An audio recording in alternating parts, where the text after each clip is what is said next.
성경에 이제 14만 4천 외에도 숫자에 관한 이야기들은 많이 있습니다. 그런데 그 숫자를 다 상징적인 수라고 말들을 많이 하죠.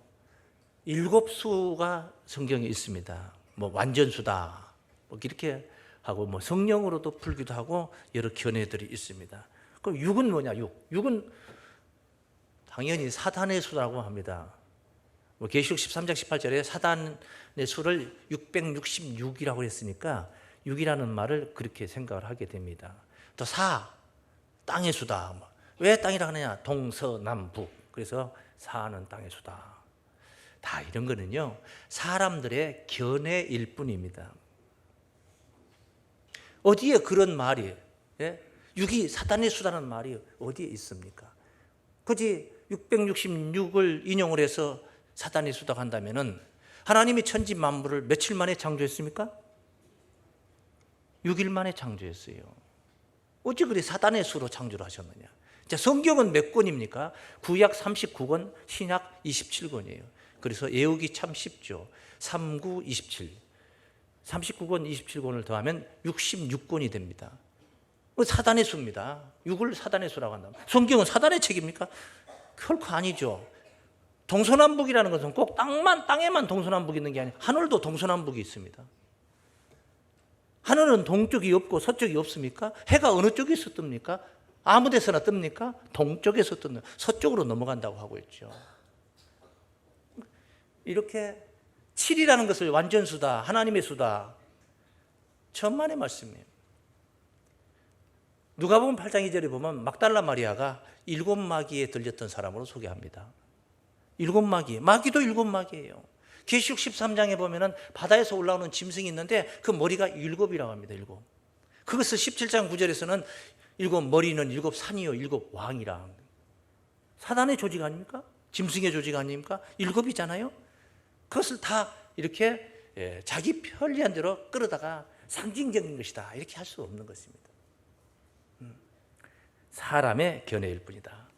여기 14만 4천을 가리켜서 많은 무리를 그냥 상징적으로 14만 4천이라고 했다.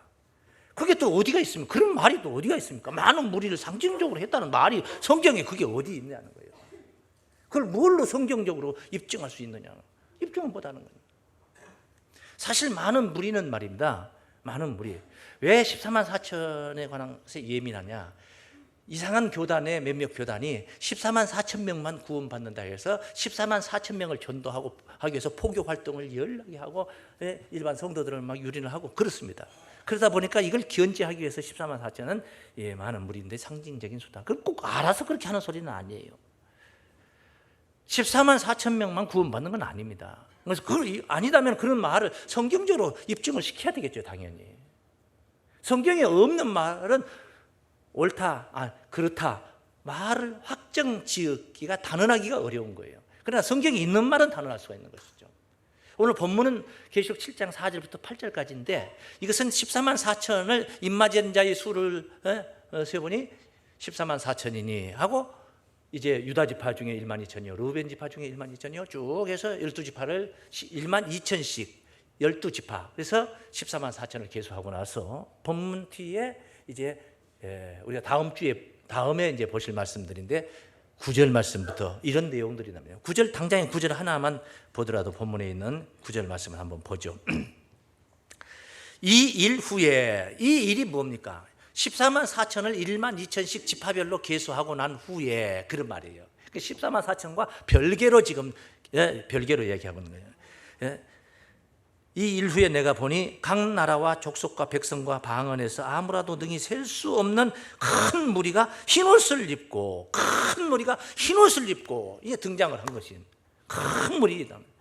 셀 수가 있다고 그래요, 없다고 그래요? 14만 4천은 셀 수가 있어요, 없어요?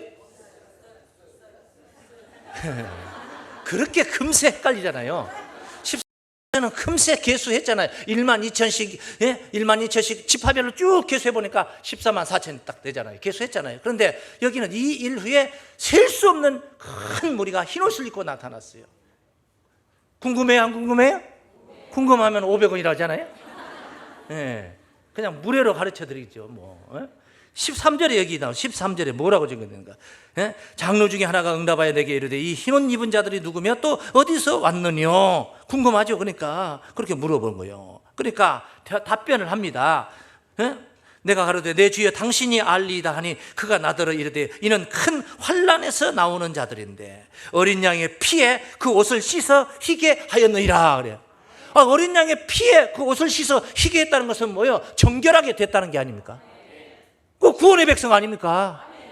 그러니까 헤아릴 수 없이 많은 머리, 큰 머리가 흰 옷을 입고 나온 거 바로 구원의 물이에요. 구원의 물이 14만 4천 명만 구원받는 거 아니에요.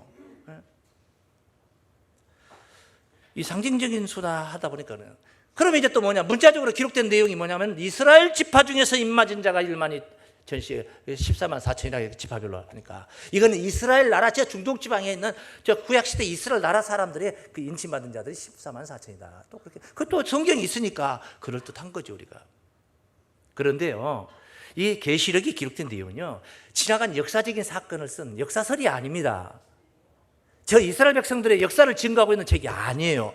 이것은 말세에, 다시 말씀드리면 처음에 서두에 했던 때가 되었을 때에, 때가 다 되었을 때에 바로 하나님의 백성들의 구원과 또 아닌 자들의 멸망에 관해서 증거하고 있는 말씀이란 말이에요. 그래서 이걸 가리켜 우리는 뭐라 역사설이라고 그래요? 예언설이라고 그래요? 예언설이라고 그래요. 예언설. 예언서예요. 예언의 말씀이에요.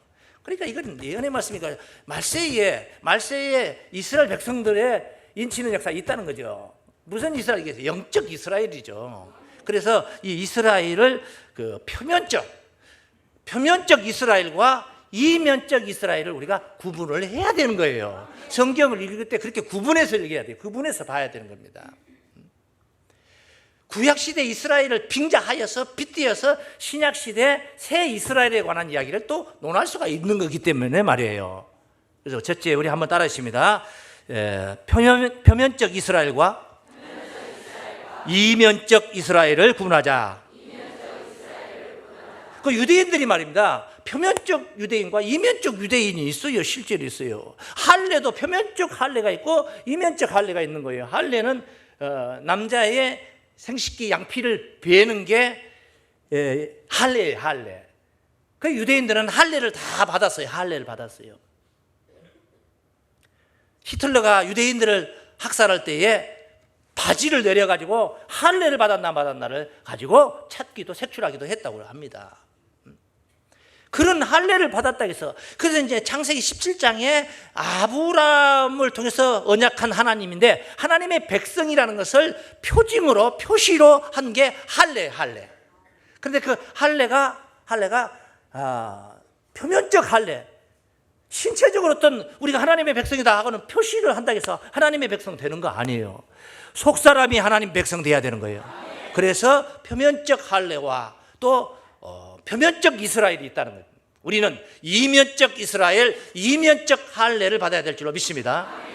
할례는 마음의 할지니 육적 몸을 벗는 그리스도의 할례라는 말씀이 골로새 2장 12절에 소개된 말씀도 있어요.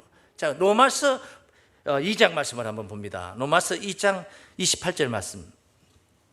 대저 표면적 유대인이 아니요. 표면적 유대인 아니다는 거예요. 저 유대 민족들 거기서 아브라함의 피 혈통만 타고났다 해서 유대인 되는 거 아니다. 표면적 육신의 할례가 아니라 오직 이면적 유대인이며 따라서 할례는 마음에 할지니 할례는 마음에 할지니 마음에 육신의 몸에 표징을 한다고 해서 하나님의 백성이 되는 게 아니에요. 마음의 할례. 그래서 마음의 할지니 육적 몸을 벗는 그리스도의 할례라는 말씀을 제가 소개를 했던 거예요. 신령에 있고 의문에 있지 아니한 것이라 그 칭찬이 사람에게서 아니요 다만 하나님에게서니라. 중심을 보시는 하나님 앞에 우리가 할례 받은 하나님의 백성으로 나아가야 된단 말이에요. 육적 몸을 벗는 육신적인 사람이 되지 말고 영의 사람이 돼야 된다는 거죠. 그런 이야기들, 그런 내용들. 그래서 이스라엘을 이렇게 포도원으로 표현한 말씀이 있어요. 이사야서 5장 7절에 보면은 만군의 여호와의 포도원은 이스라엘 족속이요. 그러니까 하나님이 포도농사를 짓는 포도원직이단 말이에요. 하나님 포도농사 짓는 포도원 농부란 말이에요. 농부. 하나님. 만군의 여호와의 포도원은 이스라엘 족속이요. 그런데 신약시대에 와서 진짜 포도나무, 참 포도나무는 누구라고 소개되세요? 요한복음 15장 1절에 내가 참 포도나무요 내 아버지는 그의 농부시라 그래요. 할렐루야. 예수님이 참 포도나무인 줄 믿습니다. 그 예수 포도나무 진액이 없다면은 그건 바로 하나님의 포도원이 아니라는 거예요. 하나님의 포도원이 아니라는 것은 이스라엘이 아니라는 겁니다. 하나님의 이스라엘이 아니라는 거예요. 하나님의 이스라엘. 하나님의 이스라엘 5절에 보면 15장 5절에도 보면 요한복음 나는 포도나무에 너희는 가지니 저가 내 안에 내가 저 안에 있으면 이 사람은 과실을 많이 맺나니 나를 떠나서는 너희가 아무것도 할 수 없음이라. 예수 믿는 자들을 가리켜서 포도원으로 이스라엘로 새 이스라엘로 바로 비유한 줄로 믿습니다. 그걸 깨달아야 돼요. 그래서 육신의 그 아브라함의 피 혈통만 타고났다고 해서 이스라엘이 아니에요. 우리는 아브라함의 피를 타고난 게 아니라 단군의 자손이라고 그러는 거예요. 단군의 자손. 아브라함의 피 혈통을 타고난 민족이 아니란 말이에요. 그럼 이스라엘 민족이 아니지. 육신적으로 표면적 이스라엘만 따진다면은 아브라함의 신앙을 본받아서 아브라함의 믿음을 본받아서 우리가 우리의 속사람이 거듭난다면은 진짜 우리가 이면적 아브라함의 자손인 줄로 믿습니다. 그것을 갈라디아서 3장 29절 말씀에서 이렇게 표현했습니다. 누구든지 너희가 그리스도께 속한 자면, 누구께 속한 자면? 그리스도께 속한 자면 바로 아브라함의 자손이요 약속대로 유업을 이을 자니라. 우리가 아브라함의 자손이 되는 거예요. 뭘로? 믿음으로 되는 거예요. 믿음으로, 예수를 믿음으로 인하여서 그리스도께 속한 자가 되어서 아브라함의 자손이 되는 것이고, 아브라함에게 약속했던 그 약속대로 우리가 바로 하나님의 유업을 이을 자가 되는 거예요. 할렐루야. 이런 그러니까 영적 이스라엘을 우리가 생각하지 않을 수가 없다 이 말이에요. 이게 인침이라는 게 있어요. 인침. 오늘 본문은 인침에 관한 얘기예요. 무슨 뜻이겠습니까? 바로 하나님의 백성임을 확증하는 표시입니다. 표시. 인침이라는 거. 하나님의 백성이라는 거예요. 왜? 그 도장이 누구 도장이냐면 하나님의 인을 가지고 올라온다. 계시록 7장 1절에서 3절까지 해 돋는 데로부터 하나님의 인을 가지고 올라와서 우리가 우리 종들의 우리 하나님의 종들이 이마에 인치기까지 땅이나 바다나 나무를 해야지 말라. 그래서 네 바람, 땅 사방의 네 바람에 관한 내용을 지난 시간에 우리가 살펴보았던 것을 여러분이 상기하면 되겠습니다. 그래서 이런 인침이라는 것은 구약 시대에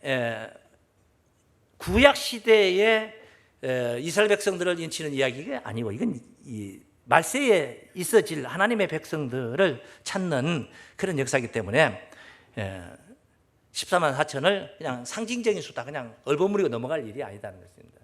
그렇다고 해서 또 14만 4천 명만 구원받는다는 것도 아니고 말이에요. 아니라는 것을 이제 제가 설명을 입증을 시켰으니 그렇게 이해를 하시면 되는 것입니다. 구약 시대는 사실요. 구약 시대에도 인침의 역사는 있었어요. 하나님의 백성들의 표시를 계속 앞서 먼저 소개했던 창세기 17장에 나오는 아브라함의 할례, 그게 바로 하나님의 백성이라는 표시였어요. 구약 시대는 그걸로 하나님의 백성을 표시를 했던 거예요. 그런데 신약 시대 와가지고 언제 무슨 할례를 받아야 된다 바뀌었죠. 뭘로? 세례라는 용어가 바뀌었잖아요. 그런데 계시록에 와 보니까요, 세례라는 용어가 한 마디가 없어요. 세례 세자가 없어요. 세례를 통해서 구원받는다는 얘기 없어요. 그 뭐냐? 인침의 이야기들이 이게 나야 돼. 구약 시대에 그 하나님께서 인쳤던 그 구원의 표 이야기 이거 우리가 지금 깨달아야 됩니다. 그래서 두 번째로 우리 한번 따라했습니다. 하나님께서 구원하시는 표는 구약 시대에도 있었다. 구약 시대도 있었어요. 그 당장에 창세기 4장에 가 보면은 가인이 아벨을 죽이고 쫓겨나서 이 땅에 유리하는 자가 된다는 것을 이제 걱정하면서 나를 만나는 자가 나를 죽이겠나이다 하니까 하나님께서 가인에게 약조했던 게 있어요. 그렇지 않다 하면서 가인에게 표를 주어서 만나는 누구에게든지 하나님이 표를 주어서 만난 누구에게든지 죽임을 명쾌했던 말씀이 4장 14절 말씀에 증거되어 있어요. 한번 그 말씀을 한번 찾아가 봐도 15절 말씀에 있습니다. 15절 말씀에 있습니다. 여호와께서 그에게 이르시되 그렇지 않다. 가인을 죽게 생겼다 하니까 그래. 가인을 죽이는 자는 벌을 7배나 받으리라 하시고 가인에게 표를 주사 만나는 누구에게든지 죽임을 면케 하시니라 그래요. 가인이 받은 표는 죽임을 면케 해주는 표였다 이 말이에요. 네. 어찌됐든 무엇이 필요해서 가인에게 표를 주었는지 그것은 우리가 좀 더 연구를 하고 또 살펴봐야 할 내용들이니까 다른 이제 설교 시간에 봐야 할 내용이니까 그때 보기로 하지만 어쨌든 하나님이 가인을 죽여서는 안 된다는 것을 바로 생각하시고 표를 주어서 죽임을 명게 구원의 표예요. 가인 개인에게는 그게 구원의 표예요. 여리고성이 함락당할 때에 그 정탐꾼을 숨겨 주었던 나합, 기생 나합이라는 자가 자기의 구원을 그 조건을 걸었습니다. 두 정탐꾼들에게. 그때 약속했던 게 뭐냐면은 우리가 여리고성을 점령할 때에 네 집 창문에다가 붉은 줄을 내려라. 우리를 이 창문을 타고 우리가 창문을 타고 내려가는 그 줄을 바로 창문에다 걸어놔라. 그러면 이 집을 구원해 주겠다 해서 나합이 그 자기의 가족들 모든 부모나 일가 친지들 전부 다 모아놓고 그 집에다가 모아서 나합의 가족이 구원받았다는 이야기들이 이 여호수아 말씀에 있는데 그 약조를 2장 18절에 보면 여호수아 2장 18절에 보면 그 붉은 줄을 내리라 그것이 구원의 표였습니다. 구원의 표라는 거예요. 구원의 표. 이렇게 머리에 이마에다 꼭 도장을 찍어가지고 구원을 시키는 게 아니고 구원의 표를 그렇게 상징적인 표를 성경에 언급하고 있음을 볼 수가 있습니다. 신약시대 왔습니다. 신약시대. 또 구약시대 하나 더 본다면 이런 내용들도 있죠. 출애굽 사건이죠. 430년 동안 이스라엘 민족이 종살이 하는데 그 종에서 해방받아 이제 나가게 되는 거예요. 전야제입니다. 전야. 다음날 해방받는데 그 전날 하나님께서 모세를 통해서 무엇을 지시했느냐면은 히브리인들 각 집마다 모여서 양을 잡아먹어라. 1년 된 흠없는 수컷 양을 잡아서 먹어라. 그래서 양고기를 먹고 이런저런 지시를 하시면서 그 양의 피를 그 집 문 좌우 설주와 임방에 발라라. 양의 피를 발라라는 거예요. 양의 피를. 그 양의 피를 바르고 그 안에서 모여서 양고기를 먹으면 하나님의 재앙의 사자가 하늘로서 내려와서 그 집 피를 볼 때, 양의 피를 볼 때 넘어간다, 유월한다. 유월이라는 말의 뜻이 넘어갈 유자, 넘어갈 월자예요. 유월한다는 건 넘어간다는 뜻이에요. 넘어간다. 6월달을 얘기한 게 아니고. 무엇이 넘어가? 재앙이 넘어간다는 뜻이에요. 양의 피가 바로 구원의 표였다 이 말이에요. 그래서 그 6월에 었던 사건이 출애굽기 하나 더 보시죠. 12장 12절로 13절 말씀을 보시면 됩니다. 내가 그 밤에 애굽 땅에 두루 다니며 사람과 짐승을 물어나고 애굽 나라 가운데 처음 나는 것을 다 치고 애굽의 모든 신에게 벌을 내리라. 나는 여호와로라. 내가 애굽 땅을 칠 때 그 피가 너희의 거하는 집에 있어서 너희를 위하여 표적이 될지라. 내가 피를 볼 때에 너희를 넘어가리니 재앙이 너희에게 내려 멸하지 아니하리라. 피가 어디가 있었어요? 임방과 설주에 묻어 있었단 말이에요. 그걸 볼 때 유월했다. 재앙이 유월했다. 구원의 표란 말이에요. 구원의 표. 이스라엘 민족 때 히브리인들이 구원받았던 표였어요. 신약 시대에 와서 무슨 양 잡아가지고 양피를 우리가 바른다고 해서 구원 집집마다 교회마다 양피를 바른다고 되는 게 아니죠. 양은 고린도전서 5장 7절로 8절 증거 말씀을 보면은 예수님이 바로 유월절 양이시다고 증거해요. 실제로 예수는 유월절 때 십자가의 길을 가셨어요. 유월절 때 십자가의 길을 가셨어요. 유월절 만찬, 최후의 만찬, 그것이 최후의 만찬이에요. 유월절 만찬, 떡을 뗐던 것. 그리고 주님이 십자가의 길을 가셨던 것. 예수님은 유월절 양으로 상징을 한 거예요. 상징. 구약 시대는 실제 짐승양을 잡았지만은 신약 시대는 예수님이 십자가에 희생하신 거예요. 그게 유월절 양이라는 거예요.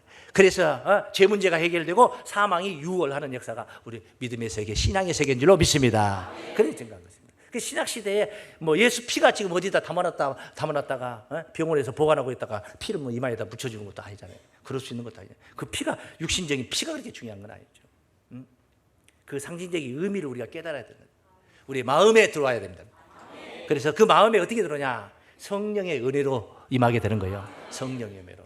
고린도후서의 말씀 보면은 하나님의 약속은 얼마든지 그리스도 안에서 이해가 되니 우리가 아멘하여 영광을 하나님께 영광을 돌리느니라 하는 말씀이 이제 1장 20절에 후서 1장 20절에 있는데 그 21절부터 그 말씀을 기대해서 나온 말씀을 한 걸 우리가 참고를 하면 우리가 너희와 함께 그리스도 안에서 견고케 하시고 우리를 너희와 함께 그리스도 안에서 견고케 하시고 우리에게 기름을 부으신 이는 하나님이시니 저가 또한 우리에게 인치시고 또 저가 또한 우리에게 뭐 하시고 인치시고 보증으로 성령을 우리 마음에 주셨느니라.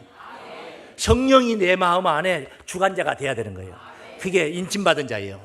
할렐루야. 에베소서 그 뒤에 에베소서 13절 말씀입니다. 그 안에서 너희도 진리의 말씀 곧 너희의 구원의 복음을 듣고 그 안에서 또한 믿어 그 진리의 말씀 이 복음의 말씀을 듣고 믿어 약속의 성령으로 인치심을 받았으니 그래요. 오늘 이 증거되는 이 약속의 말씀을 여러분이 믿어야 된단 말이에요. 그래야지 인치심을 받는 것이다. 내가 하나님을 인정해야지 하나님도 나를 인정하는 거예요. 하나님께서 내가 니들 인정할 테니까 나 좀 믿어달라. 이게 아니에요. 순서가 바뀐 거예요. 내가 하나님을 믿어야 된다는 거예요. 그게 뭐예요? 하나님의 말씀을 우리가 받아들이 인정한다는 겁니다. 그랬을 때 하나님도 우리를 인정하는 거예요. 하나님의 말씀을, 하나님의 진리를 인정하는 이 뇌, 인정하는 의식, 인정하는 생각, 인정하는 영, 인정하는 영혼의 세계, 인정하는 신앙의 세계, 당연히 하나님께 인정받는 거죠. 하나님의 계획과 내 생각이 맞다 이거예요. 하나님의 뜻이 내 생각과 일치하다는 거예요. 그러니까 그것이 바로 우리의 신앙이고 하나님은 우리의 그 신앙을 인정하는 거예요. 그러니까 항상 말씀을 듣고 거칠게 생각하지 마시고 항상 성경에 있는 말씀은 다소곳이 받아들이는 겸손한 마음을 가져야 돼요. 그래야지 성령님은 내 안에서 역사하시려고 하시는데 내가 자꾸 버티기고 거부하면 뭐예요? 성령이 근심하는 겁니다. 너 죽으려면 죽으라 하고 내버려 두면 상관이 없어요. 근심할 것도 없어요. 그런데 천하에 단 한 사람도 남김없이 다 구원하고자 하는 것이 하나님의 뜻이에요. 아무리 삐딱하고 다메섹까지 가서 예수를 믿는 자들을 핍박하려고 잡아 죽이려고 쫓아가는 바울도 변화를 시켜서 사울도 변화를 시켜서 바울 되게 만드는 분이 바로 하나님이시단 말이에요. 다 구원받기를 기뻐하셔. 그런데 내 마음속에 거친 것이 들어있어도 하나님은 그런 자들을 회개시켜서 그런 자들을 변화시켜서 구원시키려고 하고 계시는데 그래서 성령님을 내 마음 안에 보내시는데 자꾸만 내가 엇나가면 뭐예요? 성령님이 근심하는 겁니다. 그래서 여기 에베소 4장 30절 말씀을 보시면 그런 말씀이 있어요. 하나님의 성령을 근심하게 하지 말라 그래요. 근심하게 하지 말라. 그 안에서 너희가 구속의 날까지 인치심을 받았느니라 그래요. 할렐루야. 인치심을 받았느니라. 너는 내 아들이다. 내가 너를 낳았다. 바로 이게 바로 우리 주님을 향한 하나님의 음성입니다. 하나님의 음성이 세례 요한에게 세례 받을 때도 이는 내 아들이다 나의 기뻐하는 자라는 음성을 주셨고 말입니다. 내가 너를 낳았다 너는 내 아들이라 하는 음성이 꼭 우리 주님만 못 박아놓고 자기만 혼자 하나님께 사랑받는 그런 음성이 아니에요. 마치 우리 주님이 그런 음성을 들었던 것처럼 우리도 그런 음성을 들어야 돼요. 그런 음성을 듣는 신앙이 나야 된다 이 말이에요.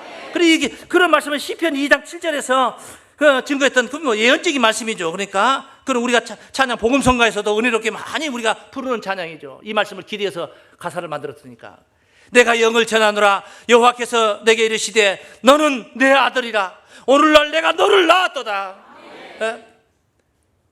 우리 주님만 이거 혼자 단독으로 듣는 말씀이 아니란 말이에요.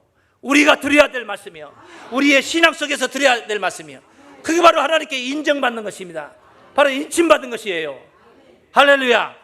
이런 약속의 말씀 안에서 우리가 인정받는 신앙으로 인침받은 신앙으로 구원을 즐기고 누려야 됩니다. 구원의 3시제라는 것이 있죠. 얻은 구원 완료 과거죠. 얻었어요. 얻은 구원. 얻는 구원 현재형이죠. 그 다음에 얻을 구원 아직 이루어지지 않았어요. 얻을 구원이 있어요. 그건 때가 돼야 되는 거예요. 얻을 구원은 마지막 나팔 7배 나팔 불어야지 가능한 이야기예요. 미리 그것을 우리가 쟁취할 수는 없어요. 단 우리가 믿음으로 그것을 누릴 수가 있습니다. 소망 가운데 즐거워하며 심지어 로마서 5장 3절에 보니까 이뿐 아니라 우리가 환난 중에도 즐거워하나니 환난 중에도 미쳤어. 환난 중에도 즐거워하네. 정신 나갔지.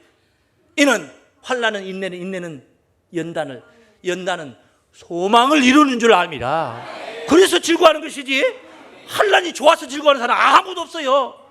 환난을 통해서 내가 더 강성해지고 내가 더 성숙해지고 그래서 결국은 내가 그 환난 때문에 소망을 이루게 되는 그런 역할을 환난이 해준단 말이에요.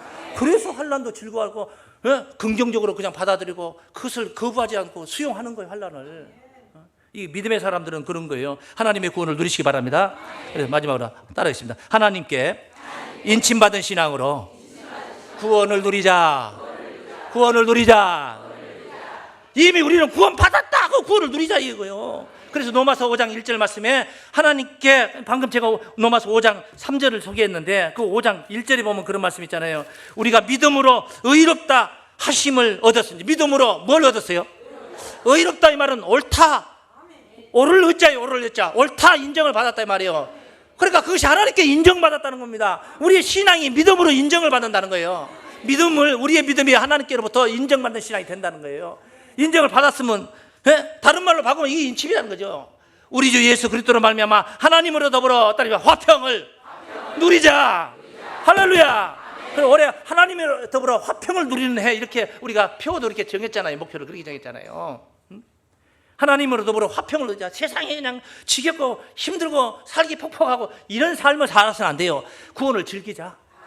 할렐루야. 그런 자를 드려야 됩니다. 입맞지 않은 자들은요, 계시록 9장 4절부터 6절까지 소개된 말씀 보면 입맞지 않은 자들은 5개월 동안 그 환난 받는 이야기인데 그 한번 쭉 읽어만 보겠습니다. 한번 읽어보겠습니다. 저희에게 이르시되 땅에 풀이나 푸른 것이나 각종 수목은 해하지 말고 오직 이마에 하나님의 입맞지 아니한 사람들만 해하라 하시더라. 입맞지 않은 자들만 해하라 하시더라. 그러나 그들을 죽이지는 못하게 하시고 죽이지 않으니까 다행이죠. 그런데 그 뒤에 말씀 보면 그것도 다행도 생각해 봐야 됩니다. 5달 동안 괴롭게만 하게 하시는데 그 괴롭게 하면 전갈이 사람을 쏠 때에 괴롭게 함과 같더라. 전갈에게 한번 쏘여 보고 나서 얘기를 해야 되는데 이거 지금 경험을 못해서 그날에는 사람들이 죽기를 구하여도 얻지 못하고 죽고 싶구나 죽음이 저희를 피하리로다. 얼마나 그 고통이 심했으면 죽음을 구하고 죽고 싶어서 환장을 하냐 이 말이에요. 죽고 싶어 환장하는 거예요. 죽으려고 환장하는 거예요. 그런데 죽음이 피해는 거예요. 요즘 우리 안 죽으려고 하는데 죽음이 막 들어 바이러스로 아니면 차량으로 막 계속 밀고 들어와가지고 우리를 어떻게 사고를 내가지고 죽이려고 하는 거예요.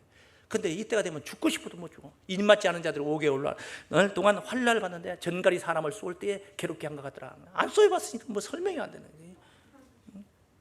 그렇다고 일부러 가서 쏠 수도 없는 거고. 그 계속 전갈이 쏜다고 5개월 동안 계속 찔러. 예? 코끼리를 바늘로 죽이는 방법. 죽을 때까지 찔러면 죽는 거지 뭐 지가 뭐. 예? 그런데 그거는 고통이 아니죠. 그런데 전갈이 사람을 쏜다는 것은 엄청난 겁니다.